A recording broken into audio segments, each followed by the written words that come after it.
مفتی صاحب کے YouTube channel کو سبسکرائب کیجیے، مفتی عطاء الرحمن قاسمی۔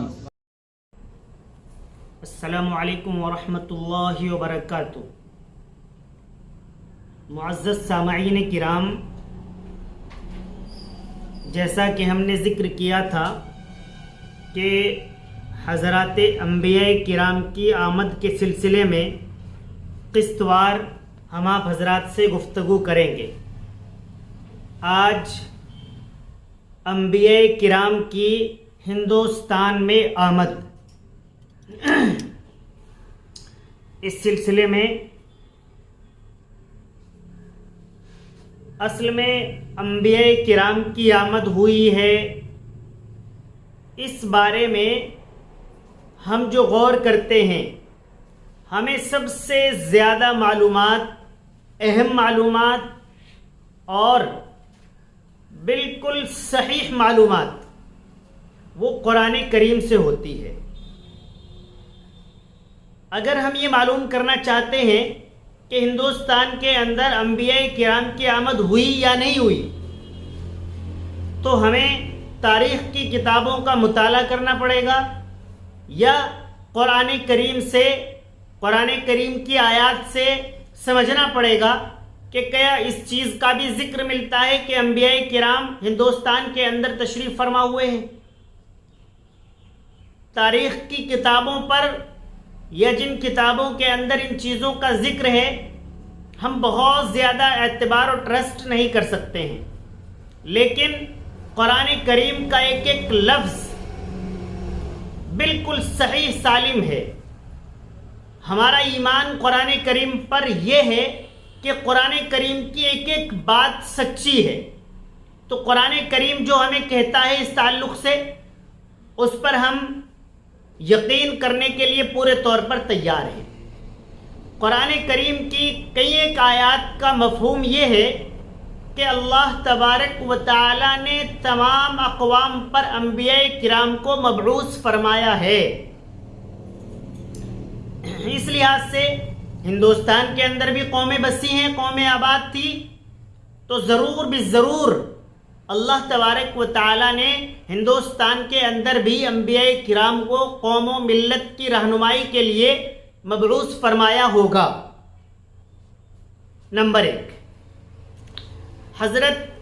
مولانا ابوالکلام آزاد رحمہ اللہ نے بھی اپنی یہی رائے رکھی ہے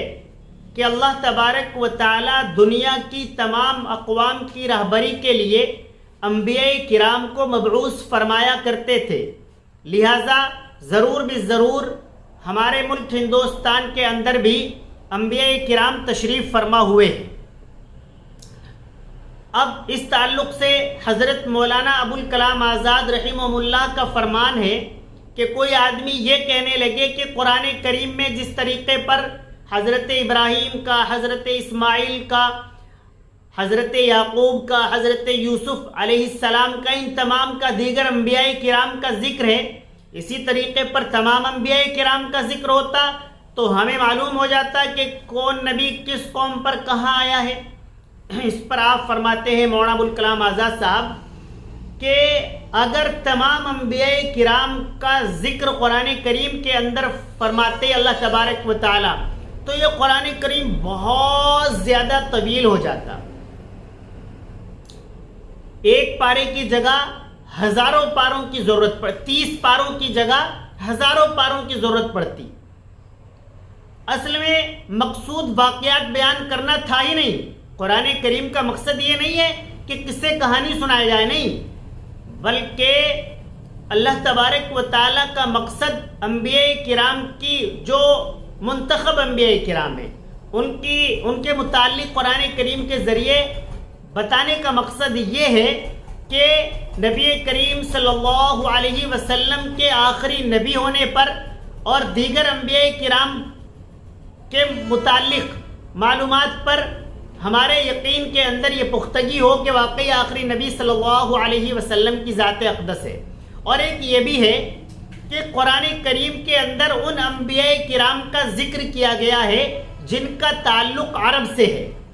جن علاقوں کا تعلق عرب سے ہے، ان علاقوں پر جو انبیاء کرام تشریف فرما ہوئے ہیں ان کا ذکر خاص طور سے کیا گیا ہے،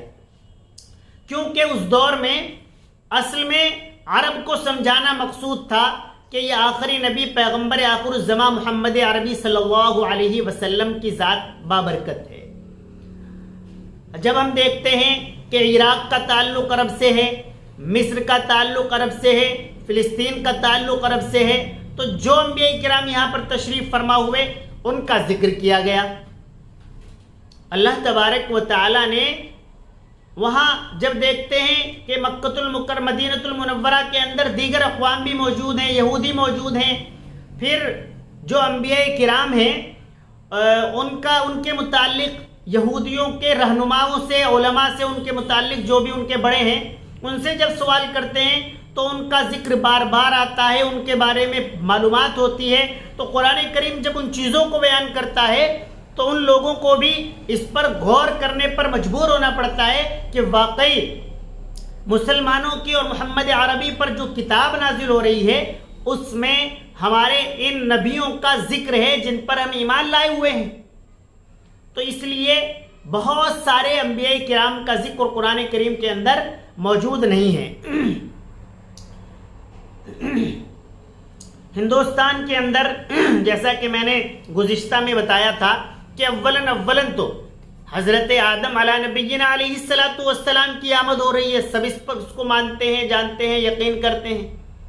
تو سب سے پہلے نبی ہی ہندوستان کے اندر آ رہے ہیں، تو معلوم ہوا کہ ہندوستان کے اندر انبیاء کرام کی آمد ہوئی ہے۔ پھر یہ بھی چیزیں معلوم ہوتی ہیں کہ حضرت آدم علیہ السلام کی اولاد ہندوستان کے اندر پیدا ہوئی ہے۔ اللہ تبارک و تعالیٰ نے جو اولادیں عطا فرمائی ہیں انہی میں سے انبیاء کرام تھے۔ تو جو اول میں حضرت شیث علیہ السلام، حضرت ادریس علیہ السلام، یہ انبیاء کرام حضرت آدم کی اول اولادوں کے اندر ہیں۔ تو معلوم ہوتا ہے کہ یہ انبیاء کرام بھی ہمارے ملک ہندوستان کے اندر موجود رہے ہوں گے، قوم و ملت کی رہبری اور رہنمائی کی ہوگی۔ حضرت مجدد الفسانی رحمہ اللہ، مجدد اللہ تبارک و تعالیٰ ایک مجدد 100 سال کے اندر پیدا کرتے ہیں، ایک مجدد 1000 سال کے اندر پیدا کرتے ہیں۔ حضرت مجدد الف ثانی، الف کے معنی ہے 1000، ثانی کے معنی ہے دوسرا، تو یہ دوسرے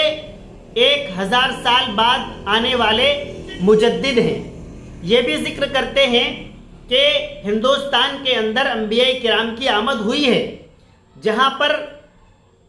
ہندوستان کا ایک علاقہ پنجاب ہے، پنجاب کے اندر سرہند ہے، سرہند میں حضرت مجدد الفسانی نور اللہ مرقدہ کا مقبرہ ہے۔ آپ ذکر کرتے ہیں کہ یہاں قریب میں جو براس ہے وہاں آج بھی میں بھی گیا ہوں، آپ حضرات میں سے بھی کافی لوگ وہاں پر گئے ہوں گے اور دیکھا ہوگا کہ 13 بڑی بڑی قبریں ہیں، تو ان کے متعلق بھی ہے کہ یہ انبیاء کرام کی ہی قبریں ہیں۔ اس کے بارے میں حضرت مولانا اشرف علی تھانوی نور اللہ مرقدہ نے بھی اپنی کتاب کے اندر لکھا ہے۔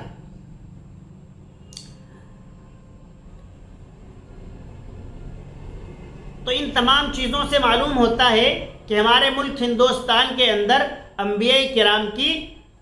بعثت ہوئی ہے، انبیاء کرام اس ہندوستان کے اندر تشریف لائے ہیں اور قوم و ملت کی رہبری اور رہنمائی کا کام کیا ہے۔ حضرت سید ذوالکفل رحمہ اللہ علیہ السلام، آپ کا ذکر بھی ہمارے ملک ہندوستان کے اندر کتابوں کے اندر ملتا ہے۔ تو کئی ایک انبیاء کرام کے نام اور کئی ایک انبیاء کرام کا ذکر ہماری کتابوں کے اندر موجود ہے کہ اس ملک ہندوستان کے اندر تشریف فرما ہوئے ہیں۔ انشاءاللہ یہ قسط جاری رہے گی، آئندہ انشاءاللہ ہم پھر ملیں گے۔ السلام علیکم ورحمۃ اللہ وبرکاتہ۔